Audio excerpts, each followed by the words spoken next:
ಕಿಚ್ಚ ಸುದೀಪ್ ಅವರು ಇವತ್ತು ಎಲಿಮಿನೇಷನ್ ಮಾಡಲಿಕ್ಕೆ ಬಿಗ್ ಬಾಸ್ ಮನೆಗೆ ರಾಯಲ್ ಆಗಿ ಸಖತ್ ಲುಕ್ಕಲ್ಲಿ ಎಂಟ್ರಿನ ಕೊಟ್ಟರು. ನಿಮ್ಗೆಲ್ರಿಗೂ ಕೂಡ ಗೊತ್ತು, ಹೋದ ವಾರದ ಟಾಸ್ಕ್ಗಳು ಕೂಡ ಸಿಕ್ಕಾಪಟ್ಟೆ ಚೆನ್ನಾಗಿತ್ತು. 2 ಗುಂಪುಗಳನ್ನಾಗಿ ವಿಂಗಡಿಸಿ 2 ಟೈಮಿಗೆ 2 ಕ್ಯಾಪ್ಟನ್ಗಳನ್ನಾಗಿ ಮಾಡಿದ್ರು.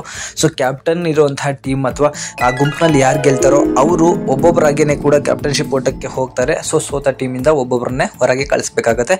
ಬಟ್ ಆಶ್ಚರ್ಯ ಎಂಬಂತೆ 4ನೇ ವಾರನೂ ಕೂಡ ಸುದೀಪ್ ಅವರಿಂದ ಶಬ್ಬಾಷ್ಗಿರಿಯನ್ನು ಪಡೆದಂತಹ ವ್ಯಕ್ತಿ ಅಂದರೆ ಅದು ಹನುಮಂತ. ಹೌದು, ಹನುಮಂತನೂ ಕೂಡ ಒಂದು ಟೀಮಿನ ಕ್ಯಾಪ್ಟನ್ ಆಗಿ ಮನೆಯವರೇ ಆಯ್ಕೆ ಮಾಡ್ತಾರೆ.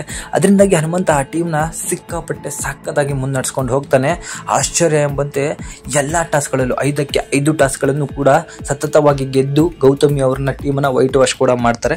ಇದರಿಂದಾಗಿ ಸುದೀಪ್ ಅವರಿಂದ ಭೇಷನ್ನು ಕೂಡ ಪಡ್ಕೋತಾರೆ ಹನುಮಂತ ಅವರು.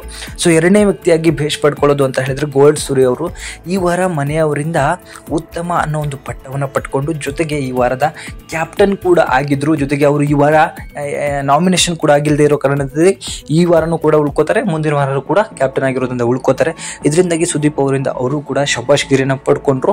ಈ ವಾರದ ಉತ್ತಮ ಕಿಚ್ಚನ ಚಪ್ಪಾಳೆಯನ್ನು ಕೂಡ ಹನುಮಂತ ಇಲ್ಲ ಗೋಲ್ಡ್ ಸುರೇಶ್ ಅವರು ಪಡ್ಕೊಂಡಿರುವಂತಹ ಸಾಧ್ಯತೆ ಇರುತ್ತೆ. ನಿಮ್ಮ ಅನಿಸಿಕೆಯನ್ನು ಕಮೆಂಟ್ ಮಾಡಿ, ಯಾರು ಈ ವಾರ ಕಿಚ್ಚನ ಚಪ್ಪಾಳೆಯನ್ನು ಪಡ್ಕೊಳ್ತಾರೆ ಅಂತ ಹೇಳಿ. ಸೊ ಇವರಿಬ್ಬರಿಗೂ ಕೂಡ ಸಿಕ್ಕಾಪಟ್ಟೆ ಹೊಗಳಿದ್ದಾರೆ ಸುದೀಪ್ ಅವರು. ಆದರೆ ಧನರಾಜ್ ಹಾಗೂ ರಜತ್ ಅವರಿಗೆ ಕ್ಲಾಸನ್ನು ತಗೊಂಡಿದ್ದಾರೆ ಕಿಚ್ಚ ಸುದೀಪ್ ಅವರು. ಹೋದ ವಾರದಿಂದನೂ ಕೂಡ ನಿಮ್ಮನ್ನು ನೋಡ್ಕೋತಾ ಬರ್ತಾ ಇದ್ವಿ. ಇಬ್ಬರು ಕೂಡ ಫಿಸಿಕಲ್ ಆಗಿ ಮಾತಾಡ್ತಿದ್ದೀರಾ, ಫಿಸಿಕಲ್ ಆಗಿ ಅಟ್ಯಾಕ್ ಮಾಡ್ತಾ ಇದ್ದೀರಾ.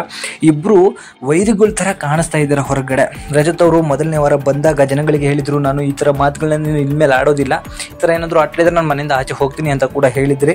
ಬಟ್ ಆ ಮಾತುಗಳು ಮತ್ತೆ ಹೊರಗಡೆ ಬರ್ತಾನೆ ಇದೆ.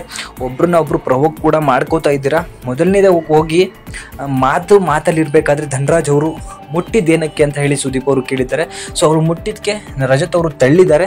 ಸೊ ಇಬ್ಬರು ಕೂಡ ನೆನಪಲ್ಲಿ ಇಟ್ಕೋಬೇಕು, ಇಬ್ಬರನ್ನ ನಾವು ಹೊರಗಡೆ ಹಾಕಿದ್ದೇವೆ ಏನಕ್ಕೆ ಅಂತ ಹೇಳಿ ಕೂಡ ತಲೆಯಲ್ಲಿ ಇಟ್ಕೊಳ್ಳಿ ಇಬ್ಬರು.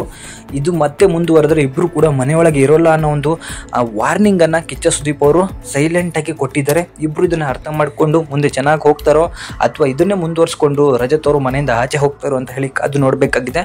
ನೆಕ್ಸ್ಟ್ನ ಒಂದು ವಿಡಿಯೋನ ನಾವು ಯಾರು ಮನೆಯಿಂದ ಆಚೆ ಹೋಗಿದ್ದಾನೆ ಅನ್ನೋ ಅಪ್ಡೇಟ್ ಮೂಲಕ ತಿಳಿಸ್ತೀನಿ. ಅದಕ್ಕೂ ಮೊದಲು ನಮ್ಮ ಚಾನಲ್ನ ಸಬ್ಸ್ಕ್ರೈಬು ಹಾಗೆ ಈ ವಿಡಿಯೋ ಒಂದು ಲೈಕ್ ಕೊಟ್ಟು ನಿಮ್ಮ ಕಮೆಂಟನ್ನು ನಮಗೆ ತಿಳಿಸಿ. Thank you.